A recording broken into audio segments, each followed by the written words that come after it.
Welcome back to our next part of our notes on the four paths to evolution. So just a quick recap, right? We said evolution is simply defined as a change in a population over time. And this is geologic time, not like the time it takes for me to, eat breakfast. So geologic time, hundreds and thousands of years. But in our previous lesson, we talked about the three different types of natural selection. So we're going to pick up here talking about requirements for natural selection to actually happen. So our first requirement is overproduction of offspring. So if we think about how, right, there are limited resources, okay, for, food, water, shelter, mates, okay? These limited resources cause competition for those resources. So in order to make sure that the population as a whole survives, individuals will have way more offspring than could ever possibly survive. But it's okay because, let's say I have 10 babies, 5 of them get eaten by predators. That really sucks, but 5 of them still survived, so we're not going to go extinct. So overproduction of offspring is one of the requirements for natural selection. If everyone's dead, nature can't pick any winners or losers. Our second requirement is variation, okay? Genetic variation, but also phenotypic variation, okay? So a difference in the physical traits of the organism. Again, you've got to give nature something to choose. If all of the flowers are blue, that's pretty, but again, if that's not the most fit trait, then all of those flowers are going to die out. So natural selection, right? In order for nature to select, you've got to have variation for a selection to be made, okay? A couple sources of variation we've talked about, right? Random mutations, right? DNA mutations, genetic recombination, right? During meiosis, and then a new one, migration or gene flow, where you get new organisms that come into an area and they bring with them new phenotypes and genotypes. And then our third requirement for natural selection is competition. So this is very similar to what we were talking about a minute ago with overproduction of offspring.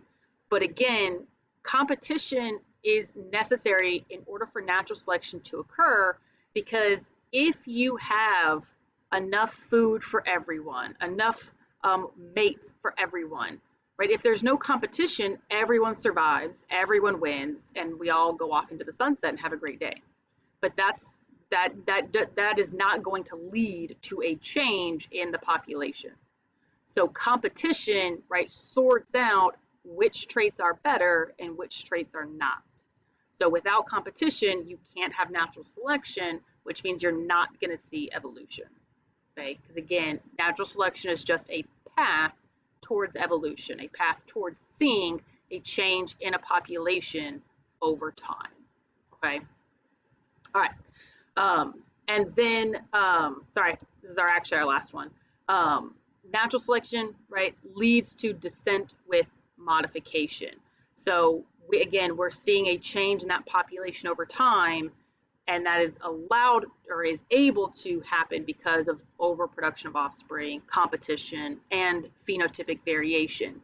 So descent with modification is just saying that we will actually see a change, right, in the frequency of genes over time, right? Those beneficial genes or those beneficial traits should become more common over time.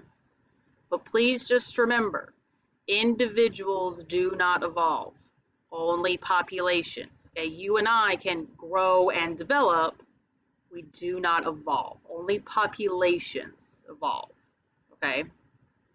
Okay, now we're going to take a look at our second path to evolution, which is sexual selection, also sometimes referred to as non-random mating.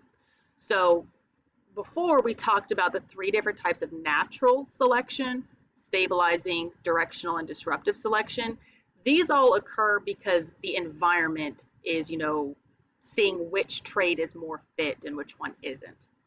Sexual selection occurs because one member, right, chooses a mate of the other sex, okay, typically it's going to be the ladies. Okay, the ladies are going to choose which male they prefer to mate with. Okay, that's intersexual selection. But you can also see sexual selection when it comes between the same, so male versus male, right? So you have competition between males, right? Who's bigger, who's better, who gets the most territory, okay? So this is all sexual selection. So because males are competing with each other mostly for the attention of the female because she gets to decide who she's reproducing with, um, right? Some individuals are going to have, right, better success at reproducing than others. This, difference in reproductive success can cause a change in the population over time, just like natural selection. But again, sexual selection is an individual choosing, typically the ladies, not the environment, right? And if we think about it, right, especially with peacocks, I don't know if you've ever seen a male peacock try to fly. It is hilarious. They cannot do it. Their tail feathers are so large and so heavy, they can barely get off the ground. Why in the world would you want a trait that caused you to be more prone to being eaten by a predator? You wouldn't. But the ladies love it. Okay, that's the driving force there. It's not natural selection, it's sexual selection. Okay. So that is our second path to evolution. Sexual selection can also lead to what's called sexual dimorphism, right, where you see sexual characteristics that kind of distinguish males from females. So think of like a lion's mane or like deer antlers, right? Those are secondary sexual characteristics because of sexual dimorphism. Again, males and female individuals, right, selecting traits that they like or that they prefer. Oh, there's the bell. So we're going to pause it here and we'll pick up in the next session with our last two paths to evolution.